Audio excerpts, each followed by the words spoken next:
Hello guys, welcome to this channel journey with Tanishka. ये आपका दूसरा लेसन प्लान है और लेसन प्लान मैं पहले बता चुकी हूँ। सबसे पहले आप अब लेसन प्लान शुरू करते हैं तो आप दिनांक इसमें डालिएगा जो आप जिस दिन पढ़ाने जा रहे हैं। उसके बाद आप अपना विद्यालय का नाम डालिए, फिर विषय जैव विज्ञान, उपविषय जंतु विज्ञान और आज का प्रकरण क्या है हमारा रक्त एवं उसकी संरचना। क्लास 7 का टॉपिक है। फिर लिखेंगे सामान्य उद्देश्य विद्यार्थी जीव विज्ञान के प्रति रुचि पैदा करना सीखेंगे और विद्यार्थी में प्रायोगिक कार्य के प्रति रुचि उत्पन्न होगी। प्रकृति के विभिन्न रहस्यों के बारे में जानकारी प्रदान करना, विद्यार्थी को चित्र बनाने में आंतरिक कौशल उत्पन्न करना। विशिष्ट उद्देश्य में आप जिस विषय के बारे में पढ़ा रहे हैं उसके बारे में लिखते हैं कि ये रक्त के बारे में बच्चे जान पाएंगे, उनकी संरचना बता पाएंगे, उसका रंग और गुण बता पाएंगे, उसके चित्र ढंग को प्रस्तुत कर पाएंगे। ठीक है। फिर आता है आपका सहायक सामग्री। आप इसमें चौक, शैम्पर, डस्टर, प्रकरण संबंधी चार्ट या अगर कोई मॉडल तैयार किया है तो आप वो उसमें मेंशन कर सकते हैं। फिर आता है आपका पूर्व ज्ञान। पूर्व ज्ञान में आपकी रक्त के बारे में आज बच्चे जो है वो समान जानकारी रखते हैं। फिर आता है प्रस्तावना प्रश्न कि बच्चे सड़क पे तेज़ गाड़ी चलाने पे क्या हो जाता है, तो दुर्घटना हो जाती है, बच्चे बताएंगे। दुर्घटना होने पे यदि कोई अंग कट जाता है तो क्या निकलता है, तो रक्त निकलता है। रक्त का रंग कैसा होता है, लाल रंग का होता है।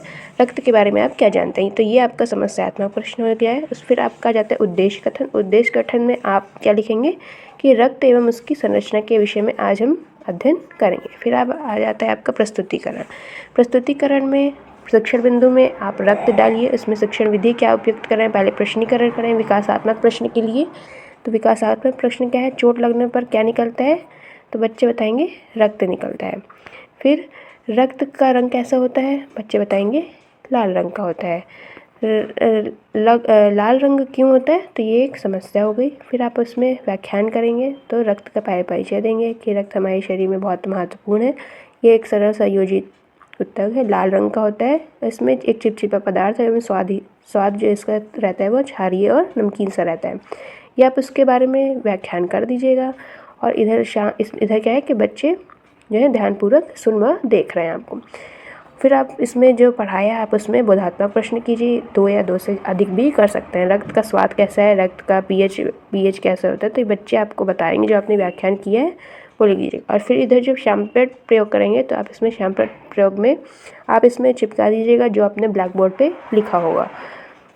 फिर दूसरा शिक्षण बिंदु लिखेंगे रक्त की संरचना। रक्त की संरचना में पहले विकासात्मक प्रश्न पूछिए, उसके बाद व्याख्यान कीजिए कि रक्त के भाग 2 हैं, रुधिर कणिकाएं और प्लाज्मा। रुधिर कणिकाएं में 3 होते हैं, रेड आरबीसी, डब्ल्यूबीसी और प्लेटलेट्स। इनके बारे में आप वर्णित कर दीजिए, इनका व्याख्या कर दीजिए। फिर इसमें ये शैम्पट में आप इसमें जो मेंशन किया होगा कि आरबीसी का कार्य दिन का होता है, इनको क्या कहते हैं, एरिथ्रोसाइट्स, डब्ल्यूबीसी को क्या कहते हैं, वाइट ब्लड सेल्स, इनका 1 से 4 दिन तक इनकी जीवन काल होता है। तो ये आप ब्लैक बोर्ड में लिखेंगे तो ये आप यहाँ पे लगा दीजिएगा। ये आपका ब्लैक बोर्ड वर्क में और भी इसमें आपको अलग कुछ मेंशन करना है वो ऐड कर दीजिए। प्लेटलेट्स के बारे में, फिर प्लाज्मा, फिर इसमें आप बोधात्मक प्रश्न पूछ लीजिएगा। फिर आता है आपका मूल्यांकन प्रश्न में कि रक्त क्या है, रक्त की संरचना बताइए, और इसमें अधिक प्रश्न पूछ सकते हैं।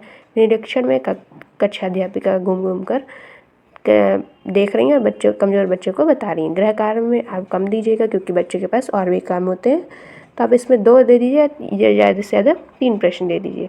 तो ये था आज का लेसन प्लान। और लेसन प्लान आपको अगर चाहिए तो आप प्लेलिस्ट में जाके देख सकते हैं, और लेसन प्लान उसमें आपको मिल जाएंगे, साइंस के और बायो के दोनों के। ओके, तो thank you for watching and subscribe this channel.